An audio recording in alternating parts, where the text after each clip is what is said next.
Hi everyone, got a quick video about the Wagtail Highflyer. Recently modified it, and that's really what I'm going to talk about. Previously the pad kept coming off with the Velcro, so I took all the Velcro off. You've probably seen this video already. If you haven't, just try and find it. I'll perhaps put a link on. I'm not very good at editing and stuff, but hey.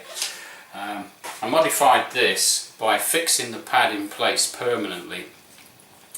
Inside it there's like a ruler inside this pad here, cut to shape, and then there's a couple of ties holding it on.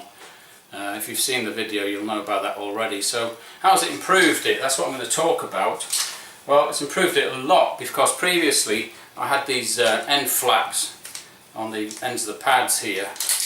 Were flapping about a lot, but with this method, with this pad firmly attached to the metal blade itself, it's much more rigid. It won't flop around as much at all.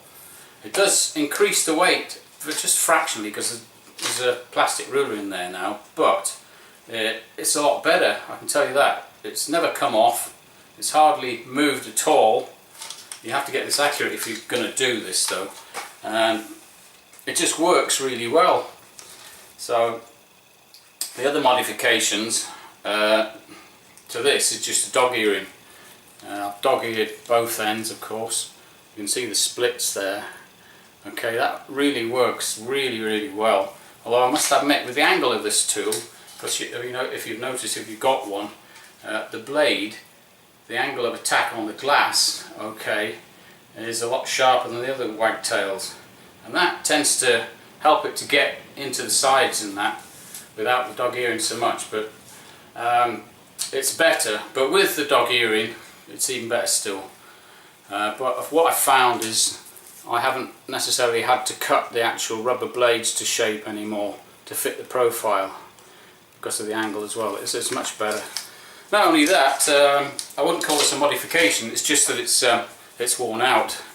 Not in a bad way. There's like a little dimple on here. If you get one of these, if you've got one already, you'll know what I mean. When you flick it, it usually traps it in place, but it doesn't anymore. But that's how I like it, because when you get to the glass, okay, I've shown a video like this before as well, okay, all I need to do now is just tip it over, instead flick it, and then put it on the glass, as you can see there. See, so just tip it, just let it fall the other way, and tip it upside down again when I've wet the glass, and then away again. It's really good, I love it to bits. All together, it's a really good tool. I'm getting used to it now. I've been using it quite a while. At first I just threw it to one side. I felt it was too clumsy and that. I just couldn't use it. But what I'll do is do another video on how to get used to new tools. Because very often what it is with new tools, it's just us that can't really figure them. You just want to throw them in the bin, don't you? Okay, and that's what happened to me with this particular tool. But I persevered. What I did was just threw it to one side angrily and got the other one out again, but I kept coming back to it. Now I'm really used to it. Now I know how to use it properly.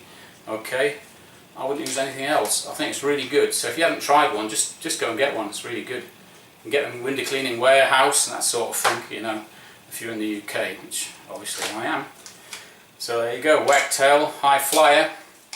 Thanks Willie Erkin. Saved my career, because well, that's another video why. I might go into that as well. So another video, job done.